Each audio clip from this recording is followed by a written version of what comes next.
2022. Bila kita bercakap mengenai keselamatan banjir, ianya harus dilihat secara keseluruhan dan juga perlu dilihat daripada aspek-aspek mikronya sekali. Sebab itu apabila kita bercerita tentang aspek keselamatan secara menyeluruh, agensi-agensi digerakkan itu secara sinergi bersama dan juga di bawah kelolaan NADMA dan juga MKN serta di bawah kementerian untuk memastikan agar aspek-aspek mobilisasi dan bantuan dapat diberikan. Untuk kita bercakap lebih lanjut tentang konsep keselamatan menyeluruh bantu sewaktu bencana banjir lebih dalam keadaan lebih pantas bersama dengan Dr. Norniwandi Maknordin, Pensyarakanan, Pengajian Perang Saraf Media dan Informasi UiTM. Assalamualaikum, selamat pagi Doktor. Terima kasih sekali lagi bersama dengan kami.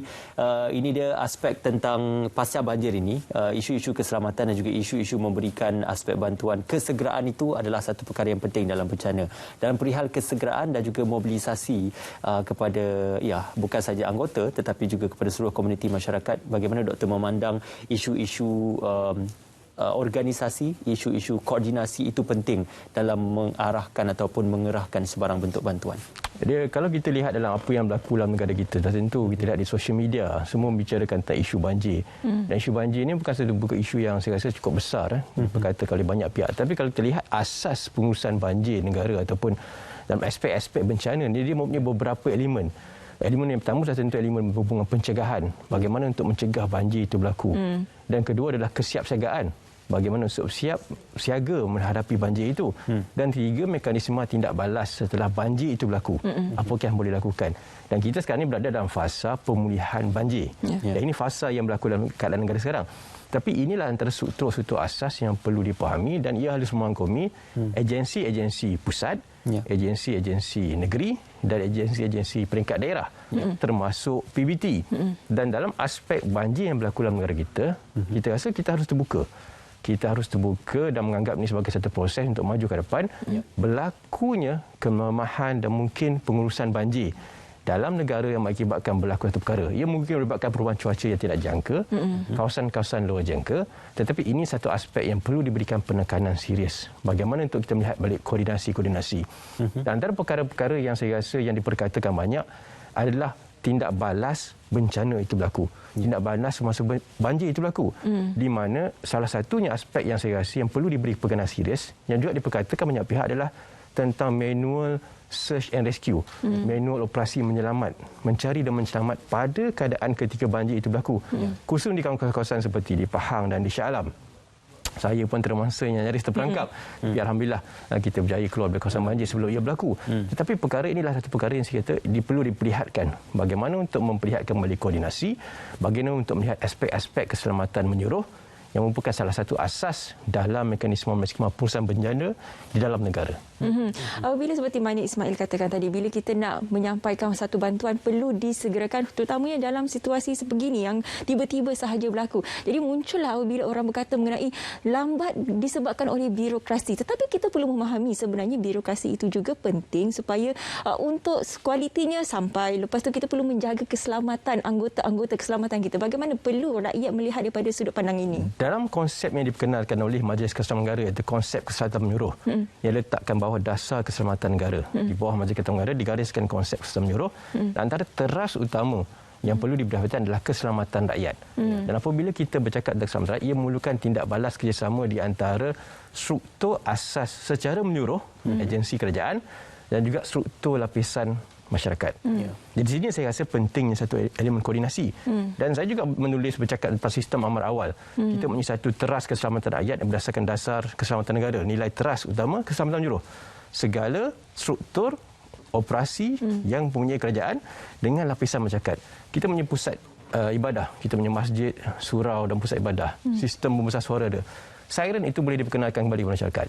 Di mana sistem amanah awal seperti siren untuk mengetahui masyarakat bahkan berlakunya kemungkinan banjir dan ia boleh diberikan kepada masyarakat, sistem amanah awal. Dan kita juga mempunyai sistem-sistem seperti mana masyarakat berkongsi dalam sosial media apabila kawasan mereka terperangkap, di mana mereka terperangkap. Dan ini memerlukan satu koordinasi dengan persikan media sosial untuk dapatkan maklumat yang lebih tepat pada masa dan ketika itu supaya report itu boleh berjana dengan setiap jam dan boleh sampai pada agensi pengurusan masyarakat dan agensi perusahaan yang diletakkan sebagai elemen keselamatan menyeluruh. Di sini saya rasa kepentingan untuk memahami aspek pengurusan banjir dalam satu dimensi baru.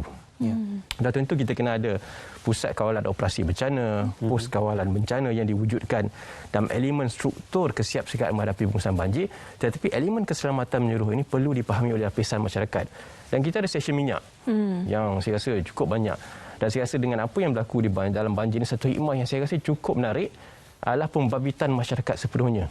Kita ada Abang Viva viral, kita ada daripada yang datang naik bot pengurusan banjir, dan kita bersama dengan agensi-agensi frontliner juga memberikan respon apabila banjir itu telah berlaku. Tetapi inilah asasnya supaya koordinasi ini dapat diwujudkan dengan lapisan masyarakat bersama dengan lapisan jentera kerajaan, kerana keselamatan pada aspek ini adalah satu keselamatan yang bukan dalam dimensi lama. Ia harus dilihat dalam satu inovasi baru, bentuk operatif baru. Dan saya rasa operatif inilah yang perlu diperkenalkan kepada masyarakat agar proses keselamatan menyeluruh dapat lebih dipahami.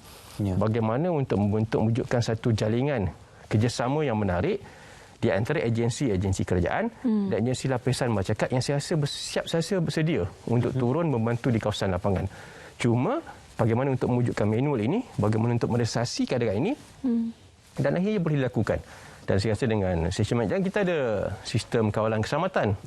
Agensi kawalan keselamatan swasta yang saya rasa selalunya akan juga bersama dengan mereka-mereka yang veteran-veteran atau mereka yang bersara daripada agensi-agensi keselamatan. Dan mereka ini cukup terlatih. Tetapi apa yang diperlukan khususnya dalam operasi mencari dan menyelamat pada waktu kritikalnya adalah 12 jam pertama. Semasa banjir itu berlaku, kita lihat banyak dalam sosial media. Terperangkap sini, terperangkap sana. Dan dengan cuaca yang tidak dapat dijangka dan akhirnya berlaku satu kawasan luar jangkaan banjir itu berlaku. Dan di sinilah ketikanya frasa mencari dan menyelamat itu penting.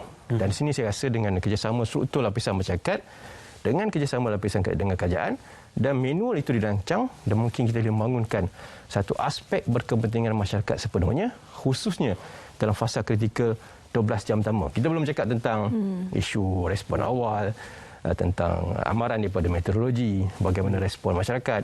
Tapi kita bercakap tentang isu kritikal yang menjadi perbualan pada masa ini adalah sistem amaran awal dan operasi mencari dan menyelamat pada ketika sebagai maklum balas pengurusan bencana banjir itu berlaku pada ketika itu. Okey, kita tidak mahu ibarat sudah terhantuk baru nak terengadah. Doktor, perihal berkenaan tentang dalam sistem kependudukan, kita sedia maklum perkara paling asas ialah daftar penduduk dan juga data-data kependudukan ini penting untuk membantu dari segi menangani masalah untuk memberikan bantuan sewaktu perihal bencana dan juga mendapatkan informasi berkaitan tentang informasi penduduk dan bilangan penduduk di kawasan-kawasan yang terjejas. Jadi bagaimana doktor melihat pada waktu ketika inilah data yang tepat dan juga data yang dikongsikan di pihak atasan dan juga di pihak masyarakat perlu diselarikan dan juga diselaraskan supaya bantuan-bantuan itu tidak hanya bertumpu pada satu tempat tetapi boleh diberikan kepada dalam kepelbagaian dan juga sama rata kepada semua tempat. Ya, satu pandangan yang baik, kerana apa yang berlaku kita lihat bagaimana Perdana Menteri Malaysia sendiri mahukan supaya perkara ini diberikan satu pengkhususan supaya operasi Kawasan Malaysia ini berjalan dengan lebih baik, khususnya dalam pengurusan banjir. Dan bagaimana kita lihat Yang Bertuan Agong menjunjung kasih baginda Tuanku, baginda antara orang awal yang turun respon memberikan bantuan asas kepada penduduk. Dan baginda juga mahu supaya satu postmortem dilakukan. Dan dalam elemen-elemen seperti ini, analisis hidrologi itu penting. Bagaimana pengurusan pengairan air di kawasan-kawasan itu. Dan kita lihat bagaimana mereka memberikan cadangan-cadangan seperti kolam takungan bawah tanah yang berlaku di luar negara, di negara-negara yang besar. Semak tanah dan sebagainya. Ini adalah proses jangka masa hadapan. Tetapi bancian nisbah penduduk, kepadatan penduduk dalam satu kawasan mereka yang terkesan itu juga perlu memainkan peranan. Di sinilah satu basic proportion, satu statistical analysis mungkin boleh dijalankan. Mereka yang berkeupayaan untuk membantu dalam elemen-elemen tertentu. Kalau kita lihat pengurusan banjir penganjir yang tahun-tahun yang terdahulu, kita ada bagaimana askar polis, pasukan bola sabit merah yang terlatih dengan elemen-elemen tertentu dan mereka ini juga diletakkan di lokasi-lokasi tertentu. Dan kita tahu juga lokasi agensi-agensi penyelamat ini di mana. Siapa yang berada jiran kita, mereka yang berkemampuan untuk menolong. Dan inilah saya rasa bagaimana satu bentuk bancian, satu bentuk tabulasi supaya penyampaian bantuan itu lebih berkesan dan apabila krisis bagaimana ia boleh disegerakan dengan memastikan lapisan-lapisan masyarakat ini dan lapisan-lapisan agensi kerajaan itu boleh disinergikan. Dan inilah takrifan keselamatan menyeluruh di bawah dasar kesihatan negara sebenarnya. Macam Dr. katakan tadi, itu ialah perancangan untuk masa panjang yang kehadapannya. Tapi untuk masa sekarang ini, kalau kita katakan sediakan payung sebelum hujan, ini sediakan plan sebelum banjir. Jadi kalau kita boleh lihat macam sekarang kita menghadapi pandemik COVID-19, setiap satu isi rumah itu mempunyai kit untuk kita menguji pandemik COVID-19, kita memakai pelitup separuh muka. Mungkinkah sudah tiba masanya untuk setiap rakyat Malaysia ini mempunyai kit untuk persediaan bencana sendiri? Satu lagi saya rasa pandangan yang baik juga apabila kita bercakap tentang elemen minda keselamatan. Saya rasa ia perlu daripada syarikat korporat, syarikat perumahan, daripada rakyat itu sendiri. Malahan syarikat penjual kereta mungkin boleh membekalkan jaket penyelamat, ruang jaket penyelamat, ruang pelampung khas dalam kereta, so atas tali keselamatan di kawasan rumah yang baru dibina. Khusus di kawasan-kawasan tertentu. Tempat yang agak stabil dalam perimeter yang kecil untuk diletakkan kawasan tertinggi sekiranya banjir berlaku untuk memudahkan operasi menyelamat. Dan saya rasa inilah sebenarnya inovatif yang lebih operatif yang boleh mewujudkan satu minda keselamatan dalam sektor pemikiran masyarakat, lapisan masyarakat, supaya dalam keselamatan menyeluruh ini elemen minda keselamatan ini penting. Dan kita kena ingat, kita kena bersama untuk juga berubah kepada perubahan iklim yang tidak dijangka. Dan banjir negara ini sebenarnya ada hikmahnya. Ia juga membuka ruang pada masyarakat supaya mereka sentiasa bersiap siaga dalam menghadapi apa-apa kemungkinan berhubung dengan keselamatan mereka, supaya mereka faham bahawa takrifan ancaman keselamatan itu boleh berlaku pada bila-bila masa. Dan dengan satu kerjasama syarikat minyak, syarikat penuh kereta, syarikat perumahan, dengan satu pembaruan dalam misi pemikiran minda keselamatan, kit keselamatan banjir, kit keselamatan pemadam api di rumah. Saya rasa inilah satu perkara-perkara yang saya rasa boleh membuka satu takrifan baru minda keselamatan dalam elemen keselamatan menyeluruh. Supaya apabila berlaku satu pengurusan banjir, setiap orang tahu apa yang boleh dilakukan. Kita ada mini depo.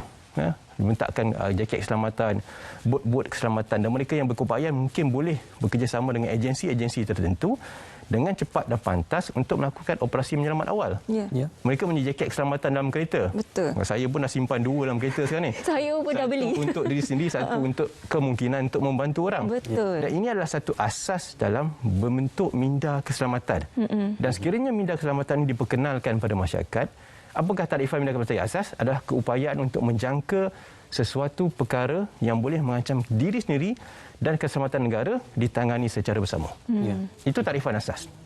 Memperlihatkan satu aspek-aspek bercirikan keselamatan, ancaman keselamatan, sama ada ia national security, personal security ataupun community security. Dan saya rasa ini perlu dimakinkan. Betul. Bila kita bercakap mengenai keseluruhan, kita tidak boleh lupakan juga dengan pemaju-pemaju perumahan. Kerana apabila hujan lebat itu turun, bukan saja mengakibatkan banjir, tapi tanah runtuh yang kita risaukan dan juga keselamatan rumah ini. Jadi bagaimana sebenarnya kerjasama antara pihak kerajaan dan juga pemaju-pemaju perumahan ini? Paling mudah kita kena ada satu jawatan kuasa. Jawatan kuasa keselamatan menyeluruh di antara awam dan agensi berkepentingan masyarakat. Dan setiap agensi kerajaan harus mempunyai satu keupayaan untuk mewujudkan social media intelligence ataupun pendidikan social media untuk mendapatkan maklumat dapatan pada waktu ketika bencana itu berlaku untuk memudahkan operasi menyelamat dan operasi memberantas perkara-perkara tertentu. Dan jawatan-jawatan kuasa yang dibentuk dengan perumahan, dengan mereka yang bekerja di kawasan keselamatan, agensi syarikat minyak, kerana kita ingat syarikat petrol minyak ni dia berada di seluruh negara. Ya, betul. Dan mereka yang berada secara strategik di lokasi-lokasi tertentu ni boleh dipanggil untuk duduk dalam jawatan kuasa peringkat daerah. Peringkat negeri maupun peringkat pusat. Kalau kita lihat dalam aspek pengurusan banjir, kita ada 3 elemen yang penting. Pusat, negeri, daerah, iaitu termasuk PBT. Dan saya rasa ini jalinan yang perlu diwujudkan. Jawatan kuasa tertentu, komiti-komiti tertentu, dan pengurusan banjir, bencana dan negara harus melihat ini sebagai satu inovatif dan operatif untuk kita bergerak dengan lebih jauh dalam memastikan elemen minda keselamatan menyeluruh dapat dikembangkan supaya apabila berlaku perkara-perkara jangka, mungkin ia dalam situasi terpencil tapi tidak mustahil. Ia menjadi satu perubahan baru dalam aspek perubahan iklim negara ataupun bencana-bencana dalam aspek lain. Dan saya rasa ini adalah perkara yang kita perlu dilihat dan rakyat mahu ini berlaku dan ini juga selaras dengan apa yang dimaukan oleh Perdana Menteri Malaysia dan juga yang bagi dia tuanku dalam memastikan supaya kepentingan masyarakat, kerjasama keselamatan menyeluruh di antara masyarakat dan agensi kerajaan itu dapat dilaksanakan sepenuhnya seperti yang digariskan dalam Dasar Keselamatan Negara di bawah Majlis Keselamatan Negara. Okey, Doktor, sebelum kita terlupa, di samping kita bercakap tentang isu banjir ataupun keselamatan banjir, banyak yang dilaporkan berlaku sewaktu bencana-bencana seperti ini, isu-isu tentang keselamatan juga isu jenayah juga ada kemungkinan berlaku, risiko berlakunya jenayah. Dalam perihal kita melihat kejadian pecah masuk, kejadian pencerobohan harta benda, kediaman dan sebagainya dan juga kejadian penyelewengan dan sebagainya juga turut dilaporkan berlaku. Jadi perihal keselamatan menyeluruh ini, konsepnya itu lebih terarah dan juga lebih luas untuk kita melihat keselamatan bukan hanya pada bencana tetapi juga kepada keselamatan dan juga bidang security itu sendiri. Jadi bagaimana kita melihat perihal tentang penugasan itu perlu diperluaskan dalam kita memastikan tidak adanya pihak-pihak yang mengambil kesempatan untuk melakukan jenayah sewaktu banjir berlaku. Saya rasa ini kehebatan rakyat Malaysia. Kita berganding bahu, kita bekerjasama dalam menghadapi bencana dan ini terbukti. Dilihat dalam fasa pemulihan bencana kita tidak masalah. Segi bantuan, agihan dan sebagainya. Tapi dalam konteks pengurusan bersama ini, samanya masyarakat terus bersama untuk membantu memperlihatkan dan menjaga sesama mereka. Dan konsep-konsep asas ini ialah konsep minda keselamatan sebenarnya. Betul. Dan dengan konsep-konsep asas seperti ini, saya rasa dengan keterbukaan, dengan satu jaringan kerjasama, dengan satu perkara yang dilihat dengan lebih teliti, maka saya rasa keselamatan menyeluruh ini akan jadi satu budaya hidup baru dalam memastikan keselamatan masyarakat itu sendiri. Dan di sini saya rasa fungsi-fungsi leader-leader kawasan-kawasan tertentu, NGO dan masyarakat rakyat, belia-belia negara supaya bangkit bersama untuk membina satu aspek keselamatan menyeluruh sebagai satu gaya ataupun cara hidup baru selaras dengan apa yang boleh membawa kepada keselamatan negara, keselamatan individu dan keselamatan komuniti. Apabila bencana ini terjadi, sebenarnya ia membuka mata semua pihak. Dari sudut pandangan doktor sendiri, bagaimana sebenarnya impak bencana banjir kali ini sebenarnya membawa kepada keperubahan dan juga kesihatan demokratik negara kita? Saya rasa apa yang berlaku adalah ia jelas menunjukkan bahawa rakyat mempunyai satu kuasa yang besar dalam menentukan hala tuju sesuatu polisi. Dalam menunjukkan sesuatu tusu aspek-aspek berkepentingan mereka. Dan inilah aspirasi keluarga Malaysia saya rasa yang sebenarnya. Di mana apa rakyat bersuara itu mereka mahukan perubahan. Dan saya lihat di luar komen-komen sana, banyak komen-komen itu perlu dilakukan secara lebih membina. Supaya pembinaan komen-komen yang berkaitan dengan perusahaan banjir, apa perlu dilakukan, perlu disegerakan. Dan anisahkan dengan satu elemen perisikan media sosial yang baik-baik supaya perkara-perkara yang dimahukan oleh rakyat ini dapat diterjemahkan dalam satu bentuk lebih operatif. Betul. Kan dalam pengurusan kita, dalam pengurusan banjir, elemen manual dan operatif itu dua perkara yang berasingan. Dan elemen operatif inilah sebenarnya yang menunjukkan satu kejayaan pengurusan banjir atau pengurusan bencana itu sama dia berjaya atau tidak. Dan terutamanya kawasan-kawasan luar jangka. Dan di sini saya rasa kemahuan rakyat yang mahukan supaya berlakunya keterbukaan untuk kita bersama-sama melibatkan diri selaras juga dengan apa yang diwujudkan dalam elemen minda keselamatan di bawah keselamatan menyeluruh, iaitu struktur asas kerajaan dan struktur asas masyarakat bekerjasama sepenuhnya seperti di bawah Dasar Keselamatan Negara. InsyaAllah sama-samalah kita berganding bahu dan juga membantu bukan sahaja di pihak kerajaan tetapi juga di pihak akad umumi. Terima kasih kepada Dr. Niwani bersama dengan kami pada pagi ini. InsyaAllah kita juga mengucapkan sekali lagi kita berdoa kepada mereka yang terlibat dengan banjir dan juga terjejas dengan banjir. Semoga dikurniakan oleh Allah Subhanahu Wa Taala perlindungan dan juga semoga dapat menempuhi dengan lebih baik pada hari-hari yang mendatang. Itu saja untuk siaran Salam Bagi Malaysia hari ini, Isnin 3 jam kita bersama pada pagi ini. Ya, betul. Jadi kepada kawasan yang mungkin akan terjejas akibat luruan monsun, pastikan anda muat turun aplikasi My Cuaca daripada Met Malaysia untuk melihat perkembangan cuaca dari semasa ke semasa. Terima kasih kerana bersama dengan kami pastinya di saluran berita RTM MyFreeview 123. Kita akan berjumpa lagi esok. Saya Syahrikan Ishak. Saya Ismail Anan. Dengan itu, Assalamualaikum.